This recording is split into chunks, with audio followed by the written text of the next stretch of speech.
Kroşe örgü atölyesinden merhaba. Bugün altıgen parçadan 2 tane altıgen parça örerek bir bluz elde edeceğiz. Kullandığım ip hakkında bilgi vereyim. Maxi iplerden kullandım. Marka ismi veremiyorum maalesef. Maxi ip derseniz zaten birkaç markanın maxi ipini görebilirsiniz. Tığ olarak da normalde bunu 6 numarayla da örebilirsiniz, 5 numarayla da örebilirsiniz. Ama ben bluzun dökümünü durması için oldukça büyük bir tığ kullandım. Genelde altıgen örgülerde büyük tığ kullanıyorum. 10 milimlik bir tığ kullandım. 1, 2, 3, 4. Bunu dilediğiniz ip kalınlığıyla örebilirsiniz. İlla maxi olması gerekmiyor. Normal bir ip de kullanabilirsiniz. Ama birkaç numara büyük tığ kullanmanızı tavsiye ediyorum. Yoksa çok sert bir dokusu oluyor. Bunu halkaya çeviriyoruz.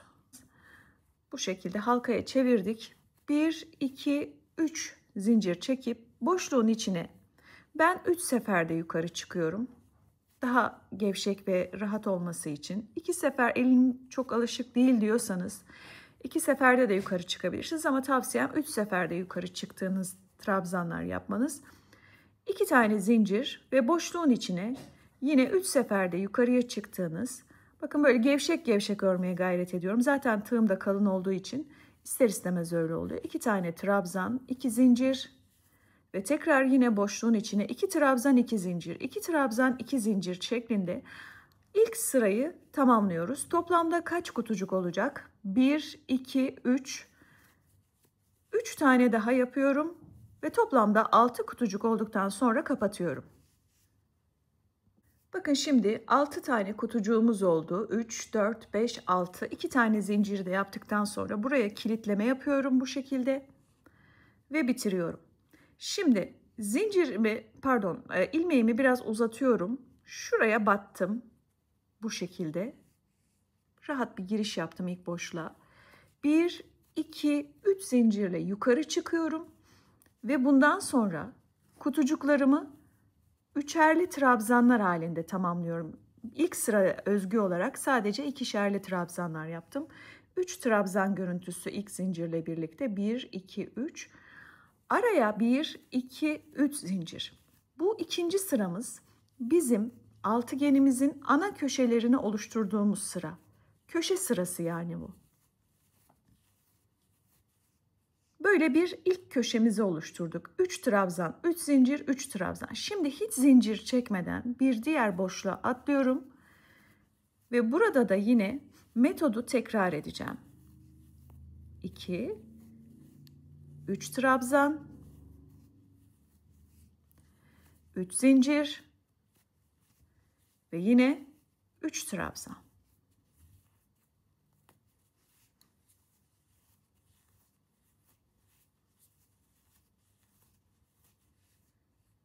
Bakın böyle. Şimdi hiç zincir çekmiyorum ve tekrar yine diğer boşluğa atlıyorum. Toplamda böyle 1, 2, 3. burası 6 tane köşe oluşturacağım. Boşluktan boşluğa atlarken zincir çekmiyorum.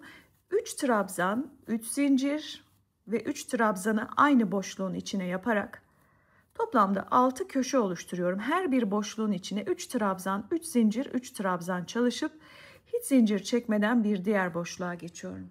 Her bir boşluğun içinde köşeleri çalıştıktan sonra hiç zincir çekmeden buraya bir kilitleme yapıyorum bu şekilde. Ve aralardan şöyle yapacağım, bakın. Şu ikinci trabzanı solundan biraz şuradaki ilmeği uzatıp şöyle bir geçiş yapıyorum. Amacım boşluğa ulaşmak. Sonra yine biraz ilmeği uzun tutarak buraya geliyorum ve boşluğa atlamış oluyorum. Artık bundan sonra köşelerin üzerinde hep köşe olarak çalışacağız. Yani 3 zincirle yukarı çıktım. Bakın 2, 3 trabzan. Burası bir köşe gördüğünüz gibi. 1, 2, 3 zincir ve yine 3 trabzan. Köşelerin üzerini model boyunca tüm altıgen tamamlanıncaya kadar köşe olarak çalışacağız. Burası bir köşeydi. Şimdi diğer köşemize geçerken arada bakın böyle bir boşluğumuz var. Hiç zincir çekmesek de bir önceki sırada bir boşluk oluştu burada. Bu boşlukların içini her zaman yine hiç zincir yok. Sadece köşelerde zincir çekiyoruz bu modelde. Aralarda atlarken zincir çekme olayımız yok. Buraya geliyorum hiç zincir çekmeden ve bütün boşlukların içinde model boyunca köşeden köşeye geçerken karşımıza çıkan bütün boşluklar içinde 3 trabzanla ilerliyoruz ve hiç zincir çekmeden köşeye, bakın burası bir köşe, köşe içini köşe metoduyla çalışıyoruz. Yani 3 trabzan, 3 zincir, 3 trabzan.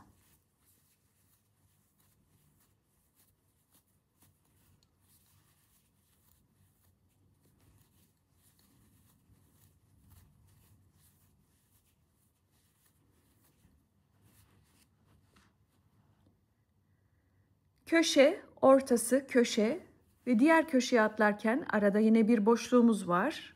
Burayı da 3 trabzanla zincirsiz dolduruyorum. Tekrar buraya atlıyorum. Köşe metodunu tekrar ediyorum. 3 trabzan, 3 zincir, 3 trabzan aynı boşluğun içine. Sıra bitimine kadar bu metotla aralara 3 trabzan yaparak ilerleyeceğim. Evet, bakın köşeleri yaptık. Ortalara birer tane böyle üçlü trabzan blok yaptık. 3 tane. 3 tane. Ve şimdi köşe yaptım. 3 trabzanı yaptım. Buraya yine zincir çekmeden kilitlemeyi yapıyorum. Ve ilmeği geniş tutarak şöyle her bir boşluğun içinden bu şekilde geçerek böyle boşluğa ulaştım. Bundan sonraki metodumuz hep aynı. Köşelerin üzeri köşe olarak, yani 3 trabzan, 3 zincir, 3 trabzan. Bakın ne kadar gevşek örüyorum, model salaş dursun diye. Ve daha yumuşak bir doku elde etmiş oluyorsunuz. Şimdi yapmam gereken, buradaki köşeye gelene kadar aralardaki bütün boşlukların içine 1-2 boşluk var. 3'er trabzan yapacağım ve hiç zincir yok. Bundan sonraki bütün sıralarda bu metodun tekrarı şeklinde. Bir köşeden diğer köşeye geçene kadar karşınıza çıkan bütün boşlukları sadece 3 trabzanla dolduruyorsunuz. Bakın hiç zincir yok. Tekrar diğer boşluğa geçerek 3 zincir, yine 3 trabzanla doldurun. Bakın ve köşeye geldiniz. Burada da köşe metodunu tekrar ediyorsunuz. Bunu böyle büyüteceksiniz. Şimdi birazdan kaç santim büyütmeniz gerektiğini size anlatacağım. Aşağı yukarı üzerinizde ölçerek gideceksiniz ama gövde ile birlikte kollar da genişleyeceği için bir yerde durup üzerine ekstradan genişletme yapmanız lazım. O yerin kaç santim olacağını şimdi anlatacağım. Bakın böyle ilerledim. Yine hiç zincir çekmeden şu aralara 2 tane blok yapıyorum. 3 trabzandan oluşan. Bundan sonraki sırada da yine köşe yapıyorum. 1, 2, 3'e çıkıyor ara boşluklarım. 3 trabzan, 3 trabzan, 3 trabzan. Aralarda zincir yok ve köşeler. Mantık bu. Büyütüyoruz altıgenimizi. Bakın ben 2 tane böyle altıgen parça ördüm. Altıgen parçayı bluz haline getirebilmek için şöyle yapıyorsunuz. Karşılıklı gelen 2 tane kenarı, bakın şuradan getireyim şöyle. Karşılıklı olarak şöyle bir araya getirdiğinizde, bakın burada 2 tane kenar, burada 2 tane kenar kalacak. Şöyle çevirdiğinizde burası kol, burası gövdenin yarısı oluyor. Aynı şeyi diğer parçada da yapıyorsunuz. Bu şekilde karşılıklı getirdiğinizde bakın böyle ve böyle. Şimdi bu small beden için uygun bir ölçü. Şuradan şuraya ölçümüz yaklaşık 24 santim, 25 santim kadar. Şuradan şuraya olan ölçümüz yarısı olan bölüm. Burada da 24 santim, 50 santime yakın. Dolayısıyla small beden için burada ekstra bir ekleme yapmamız gerekmiyor. Kolların genişliği de böyle geniş bir şekilde bırakacağım kolları. Yarım kol bırakacağım. Ama siz uzatmak ve kolları toplamak istiyorsanız ne yapabilirsiniz? Şimdi medium ve large beden için de ne yapmanız gerektiğini söyleyeceğim. Kolları eğer uzatmak istiyorsanız diyoruz. Eğer small bedenseniz. Şimdi medium ve large için genişletmeyi göstereceğim. Genişlettikten sonra bu dediğim şekilde dikeceksiniz. Burada dikişimiz, önce ortaları dikiyoruz. İki tarafta da önce ortalar. Sonra üst tarafı yaka payı kalana kadar dikiyoruz. Şuradan bir yaka payı bırakana kadar, yani şöyle dedim ama yanlış. Şuradan itibaren yaka payı kalana kadar dikeceğiz. Eğer kolu uzatmak istiyorsanız ne yapacaksınız? Burayı diktikten sonra etrafını, bakın şimdi burayı 3 tane trabzan, 3 tane trabzan, 3 tane trabzan, 3 tane trabzan şeklinde hiç zincir çekmeden şuradan başlayarak döneceğiz. Diktikten sonra böyle uzatacaksınız.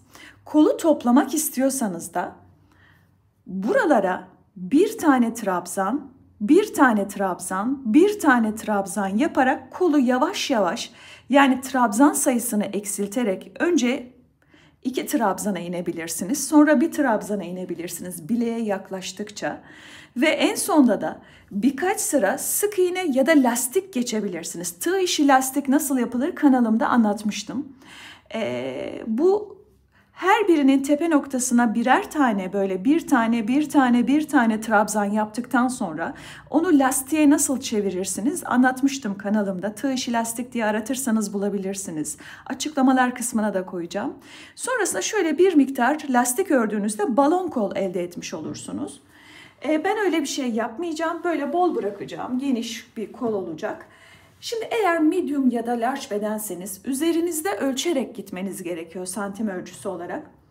Genişletmeyi nasıl yapacaksınız? Şimdi bunun etrafından böyle giderseniz kol da genişler. Ama biz artık kolu genişletmek istemiyoruz. Kol genişliği bu kadar için yeterli. Yapmanız gereken şu. Şu köşe noktasından itibaren 3 trabzan yapıyorsunuz. Hiç zincir çekmeden her bir boşluğun içine 3 trabzan, 3 trabzan, 3 trabzan yaptınız. Sadece şurayı ve şurayı genişletiyorsunuz. Buraların üzerinde hiçbir işlem yapmıyorsunuz. Eğer mesela alt tarafı da uzatmak istiyorsanız şurayı da dönebilirsiniz. Yani şurası, bakın şurası ve şurası üzerinde çalışın ama omuz üzerinde çalışmayın, o zaman kol büyür, kol genişler. Burayı dilediğiniz kadar bu metotla genişletebilirsiniz. Large ya da X large bedenseniz burada 2-3 sıra geçmeniz gerekebilir. Böyle gidin gelin, gidin gelin. Aynı şeyi burada da uygulayacaksınız. Gidip geleceksiniz ve arka tarafta da burada bir sıra gittiyseniz burada da ipi koparacaksınız şu noktada. Burayı da bir sıra gideceksiniz.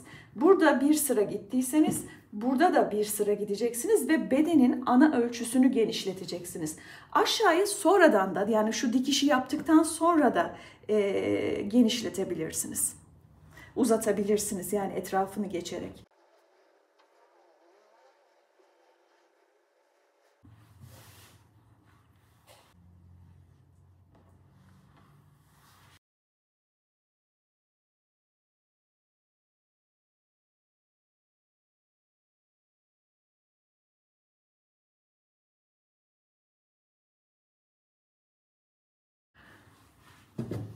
Evet, böyle ön tarafı ve arka tarafı diktim. Burada dikkat etmeniz gereken şu üçlü kutucukların karşılıklı denk gelmesi. Ben biraz hızlı diktim. Çok titiz bir dikiş olmadı.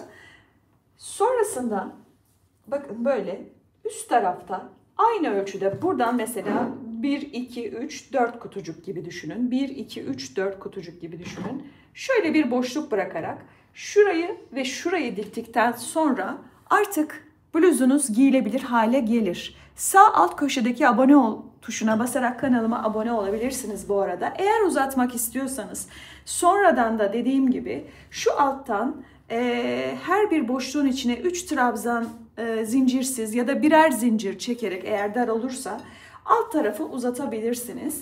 Hepinize kolay gelsin.